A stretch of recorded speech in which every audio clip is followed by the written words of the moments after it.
मी तर उपाशीच आहे, मी तर उपोषणच करणार आहे, कारण त्याच्याशिवाय ठेपायला नाही. हे गनिमी गावी करायला आपल्या संघ, आपल्याला काय तर गनिमी गाव करावं लागेल का नाही? तरी आतलं काही सांगितलं नाही मी त्यांना, आणखी मी आतलं सांगत नसतो. तुम्ही आम्हाला सांगितलं का 70 वर्ष फसले नाही तुम्ही आम्हाला गोड बोलून? आता मग आम्ही गदली सुतळीक वाटलो का मराठी तुम्हाला? जर मराठ्याच्या पोराला नोटीस दिली तर काय होतंय? जर बाप म्हणला ना पोराला तू आज लग्नाला जाऊ नको, शेतात जाय, हे काय करतं? बैल घेतं शेतात जातो, उसा लग्नाला जातं. तो म्हणतो आमचा नाम्या तिकडे दिसत नव्हता, कसं काय लग्नात आला? नाम्याने बैल बांधले तिकडे गेला लग्नाला, आणि तुम्ही आम्हाला नोटीस देतात. मराठ्यांना अडवणं एवढं सोपं आहे का? तुम्हाला माहीत बी नाही कुंकड घुसले कुंकडून बाहेर निघालं. तुम्हाला फक्त एकच विनंती आहे, 20 जानेवारी पासून आरक्षणाची तयारी करायची, आपल्याला निघायचंय शांततेत. मी तिथं आमरण उपोषण करतो, माझा मराठा समाज मला भेटायला येणार आहे. तुम्ही मुंबईत येऊ म्हणू शकत नाहीत आम्हाला, आमचा मोडीत काढू शकत नाहीत तुम्ही काय. आणि सरकारला दुसरी एक विनंती, आरक्षण द्या, महाराष्ट्रातले सगळे गुन्हे माघारी घ्या. जेवढे पोरं तरसालेत आमचे सारथीचे ते 5,000 आहेत, ते पुण्यामध्ये घ्या. सारथीला वाढू बजेट द्या, महामंडळाला द्या, सगळे हॉस्टेल पुन्हा सुरू करा, हे सगळं सुरू करा कचा कचा, तरच तुमचं आमचं जमत आहे. दरवर्षी तुम्ही आम्हाला म्हणता हॉस्टेल सुरू करतो, दरवर्षी पागल समजतो का रे? हा आता खेटायचं कोणाला? आता बघच तू काय होतंय. ते येडपटाला म्हणा नीट राहा, आता मध्ये बोलू नको, गप झोप. जर का वाटेल आला येडवून करायचं नाही. मला असं वाटतं आपण योग्य निर्णय घेतलाय, शांततेचा घेतलाय, कायदेशीर मार्गाचा घेतलाय. आमरण उपोषण इतकं देशात कोणतंच शांततेचं आंदोलन असू शकत नाही. आपण मुंबईला जाऊन उपोषण करतोय, चांगला निर्णय आपला आहे.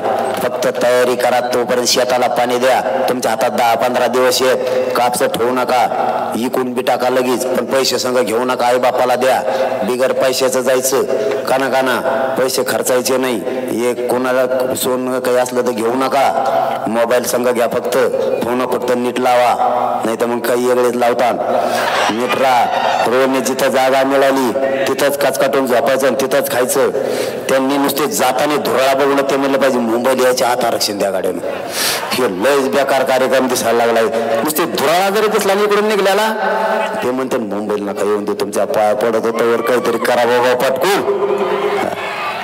नसतात त्यांच्याकडे आपलं एकच काम आहे, लय मोठे नाहीत. जेवण आपण घेणार आहेत, पांघराचा आथरून आपण घेणार आहेत, सगळं आपण घेणार आहेत. फक्त तेवढं एकच काम त्यांनी करायचंय, कारण ते नैसर्गिक आहे, ते माघारी येऊन करू शकत नाही. तेवढी एक सोयी करा. एका टायमाला जर 3 कोटी बसले तर अवघड खेळ होऊ शकतो. त्याच्यामुळे तुम्ही तेवढी व्यवस्था करण्यात आम्ही पुढे पण बसत असतो. आम्ही लाजत पुजत नसतो, आम्ही पाठच सुरू करू. मग लाजत काय काम आहे का? आता त्याला काय, आता ते नैसर्गिक येतं काय सांगायसारखं नाही ना. ते तुला सांगून कुठे जावा, तिथं घर पाहुण्यात असतात म्हणलं असतं, पाहुणे तो पळतो उची घेऊ दे 5 मिनिटं, पाहुणे नाही आमच्या तिकडं कोणी, मग जातो कुठं, इतके मोठे बसते कुठं. तेवढी एक व्यवस्था करून ठेवा. आणि तुमचं सरकारचं मराठ्यांचं प्रेम असंच राहू द्या. तुम्ही आडं येऊ नका, तुम्ही आमच्या सोबत चला, आम्ही तुमच्या सोबत चालवतो, पण येताना आम्ही आरक्षण घेऊन येणार आहेत. मनोज जरांगे आणि हा मराठा समाज बिना आरक्षणाचा माघारी येणारच नाही. धन्यवाद. जय जिजाऊ, जय शिवराय. राष्ट्रगीताने सभेची सांगता राष्ट्रगीताने होणार आहे. राष्ट्रगीता